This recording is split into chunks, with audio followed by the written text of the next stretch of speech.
ఈరోజు మనం ధ్యానం చేసుకోబోయేటువంటి అంశం ఏంటంటే ఉపవాసం ఎందుకు ఉండాలి? ఉపవాసం ఎలా ఉండాలి? హల్లెలూయా!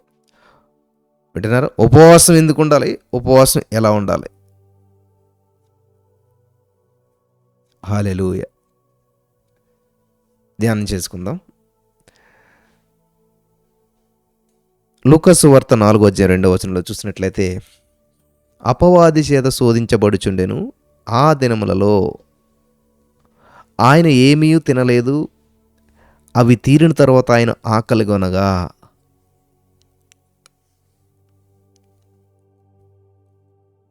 గమనించాలి ఇక్కడ.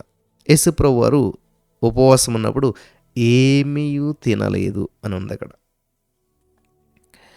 ఆధ్యాత్మికంగా ఎదగాలనే ఆశ ఎవరికన్నా ఉన్నది అంటే, ఆత్మలో వర్ధిల్లాలనే ఆశ ఎవరికన్నా ఉన్నది అంటే, ఆధ్యాత్మికమైనటువంటి ఎదుగుదల కొరకు, అంతరంగ పురుషుని బలము కొరకు, థ్యాంక్ యూ జీసస్, అలాగే ఆధ్యాత్మికమైనటువంటి పోరాటాలు, థ్యాంక్ యూ జీసస్, విన్నారా? ఆధ్యాత్మికమైనటువంటి పోరాటాలు జయించడానికి మరి సహజమైనటువంటి శరీర కోరికలు కొంతకాలం స్వస్తి చెప్పటం, ఇవన్నీ కూడా ఉపవాసం అన్నమాట. Thank you Jesus. వింటున్నారా ప్రియులారా? ఇది చాలా అద్భుతమైన విషయం. చాలా జాగ్రత్తగా వినాలి.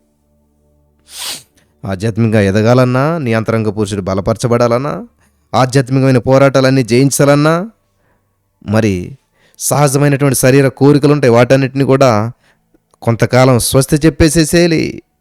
అలా చేయాలి అని అంటే ఖచ్చితంగా ఉపవాసం మాత్రమే మార్గం. ఉపవాసం ద్వారానే, మరి దేని వలనైనాను అటువంటిది జయించడం అసాధ్యం. ఉపవాసం ద్వారానే జరుగుతుంది ఇదంతా కూడా. నెక్స్ట్, రెండవదిగా మనం చూసినట్లయితే శరీరాన్ని గురించి, శరీర అవసరతను గురించి కొంత సమయం ఆలోచించడం మానేసి ఆధ్యాత్మికమైనటువంటి జ్ఞానంలో ముందుకొంచుట మంచిది. హల్లెలూయా! ఆధ్యాత్మికమైనటువంటి విషయాల్లో ఆత్మలో వర్ధిల్లుచూ ఉండాలి, మంచిదే. Thank you Jesus.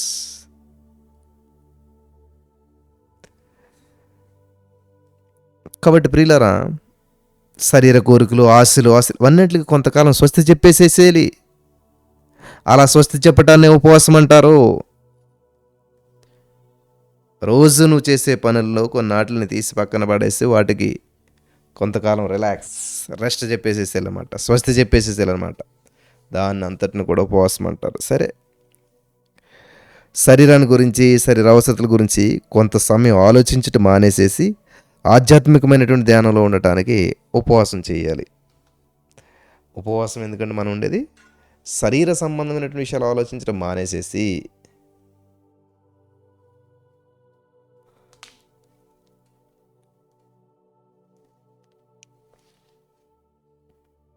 శరీరాన్ని గురించి, శరీర సంబంధమైనటువంటి అవసరత గురించి కొంత సమయం మాత్రం ఆలోచించడం మానేసేసి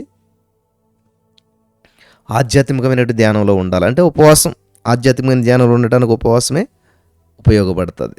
నెక్స్ట్, మూడవదిగా మనం చూసినట్లయితే మనం దేవుని సన్నిధిలో చేసిన ఒప్పందాన్ని బట్టి ఆహారము మానుట.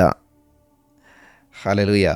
దేవుని సన్నిధిలో మనం చేసుకున్న ఒప్పందం ఉంటుంది, దాన్ని బట్టి ఆహారం గ్రాడ్యువల్గా మానాలి.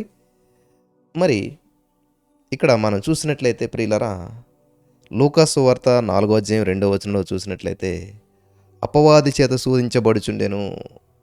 ఆ దినములలో ఆయన ఏమీ తినలేదు అని రాయబడి ఉంది.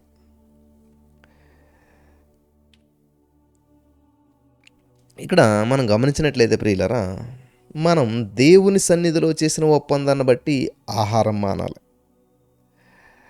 ఆహారము నీళ్ళుటి మాలుట చూసినట్లయితే ఎస్తేరు గ్రంథం 4:16 మనం చూడవచ్చు. ఆహారము శరీర కోరికలు మానుట, గమనించాలి. ఆహారము ప్లస్ శరీర కోరికలు మానుట. 1 కొరింథీ 5:7. ఇవి అన్నీ కూడా ఉపవాస పద్ధతులు అన్నమాట. ఇవన్నీ కూడా ఇవేమంటారంటే ఉపవాస పద్ధతులు.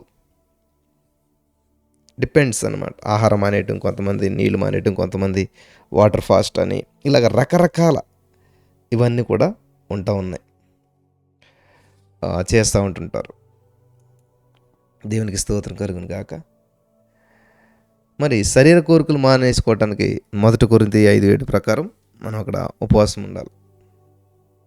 నెక్స్ట్, అయితే నీరు ఆహారం కాదు కనుక ఉపవాస సమయంలో నీవు ప్రత్యేకంగా అన్నపానములు మానేసేస్తానని చెప్పి ఒప్పందం చేసుకున్న ఎడల నీవు నీరు త్రాగవచ్చు, కానీ కాఫీ, టీలు, పండ్లు, పలహారాలు మానేయాలి. కాఫీ, టీలు, పండ్లు, పలహారాలు మానేసేయాలి. అమ్మ చాలా జాగ్రత్తగా ఉండాలి. ఉపవాసం ఎందుకు ఉండాలి, ఉపవాసం ఎలాగ ఉండాలి, ఈ విషయాల్లో మనం చాలా మిస్ అవుతున్నాం. కాబట్టి నీళ్లు మాత్రమే తాగొచ్చు. అంటే పార్షియల్ ఫాస్టింగ్ అని ఉంటుంది. మళ్ళీ కొంతమంది జ్యూసెస్ ఓన్లీ తాగుతారు, భోజనం చేయరు. ఇలాగా మీ మీ యొక్క ఒపీనియన్ బట్టి ఆధారపడి ఉంటుంది. Thank you Jesus, thank you lord. వందనాలు యేసయ్యా, హల్లెలూయా.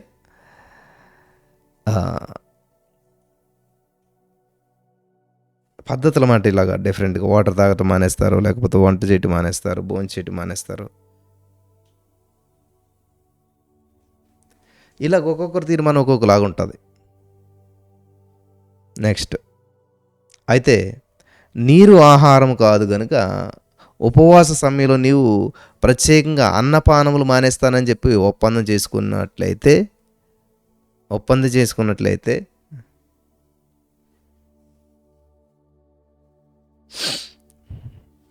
అంటే మీలో చాలామంది చేస్తుంటుంటారు.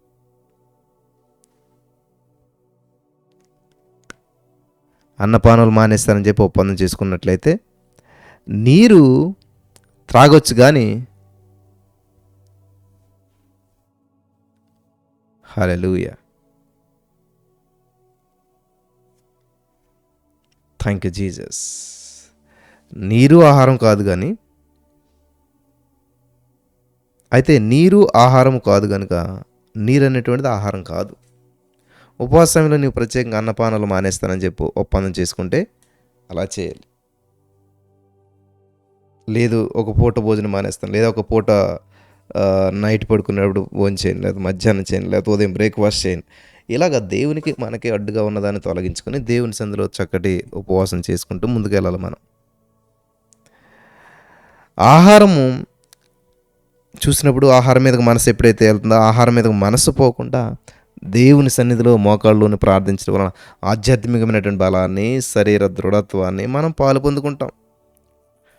హల్లెలూయా, హల్లెలూయా, thank you Jesus.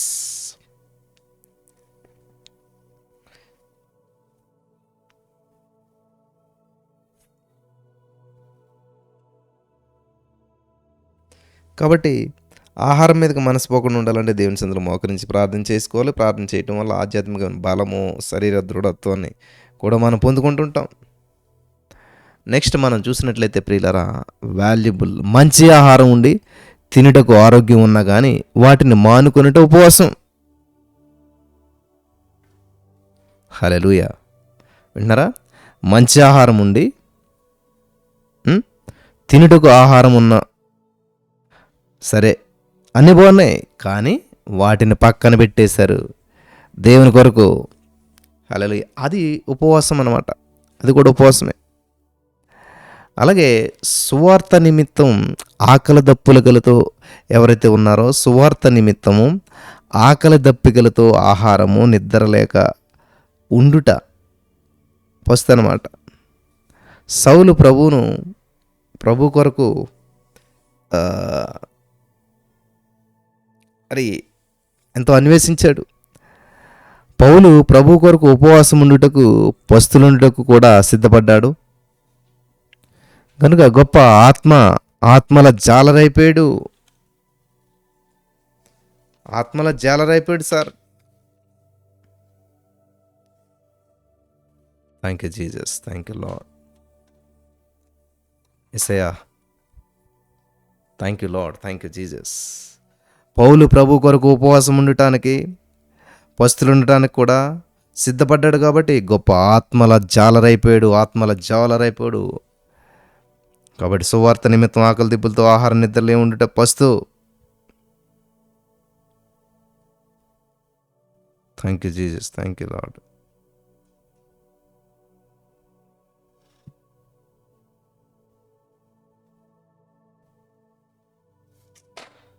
Thank you Jesus. కాబట్టి ఉపవాసం అంటే దేవునితో సహవాసం. ఈరోజు నీ వాక్యం వింటున్న ప్రియమైనటువంటి సహోదరి స్నేహితులారా, నీ ఆధ్యాత్మికమైన ఎదుగుదల కొరకు, నీ యొక్క అంతరంగ పురుషుని బలము కొరకు, అలాగే నువ్వు ఆధ్యాత్మికంగా ఎన్నో పోరాటాలు పోరాడుతున్నావు, వాటన్నిటిని జయించటానికి కొరకు సహజమైన శరీర కోరికలను కొంతకాలం స్వస్తి చెప్పటం ఉపవాసం అవుతుంది. హల్లెలూయా, దేవునికి స్తోత్రం కలుగును గాక. కాబట్టి ఈ రోజున ఈ మాటలు వింటున్నటువంటి మీతో దేవుడు, పరిశుద్ధాత్మ దేవుడు మాట్లాడినాడని నేను నమ్ముచున్నాను. అంధకార శక్తులు లయమైపోవాలి, బంధకాల నుంచి విడుదల పొందుకోవాలి. హల్లెలూయా, హల్లెలూయా, హల్లెలూయా. విడుదల, విడుదల, విడుదల, అద్భుతం, ఆశ్చర్యం, మైటీ మిరకల్స్ ఈ యొక్క వాక్యం వింటున్న వారి జీవితాల్లో mighty miracles in the name of Jesus. Thank you Lord, thank you Lord. Hallelujah. Yesayya, మరి పౌలును వాడుకున్న దేవా, మమ్మల్ని వాడుకుంటున్నందుకు వందనాలు. పౌలు గారికి విశేషమైన ఆదరణ ఇచ్చిన దేవా, మా జీవితంలో కూడా నువ్వు చేసినందుకు నీకు వందనాలు. ప్రతికూల పరిస్థితులను అనుకూలంగా మార్చేసినందుకు నీకు వందనాలు. అంధకార చీకటి శక్తులను లయం చేసినందుకు నీకు వందనాలు. ప్రతి బంధకాలు తెంచివేసినందుకు వందనాలు. ఈ యొక్క ఉపవాసంలో 15 రోజులు ఎవరైతే ప్రభావ ఈ యొక్క ఉపవాస కూడికలు ఏకీభవించారో వారందరి జీవితాల్లో mighty miracles in the name of Jesus. Amen.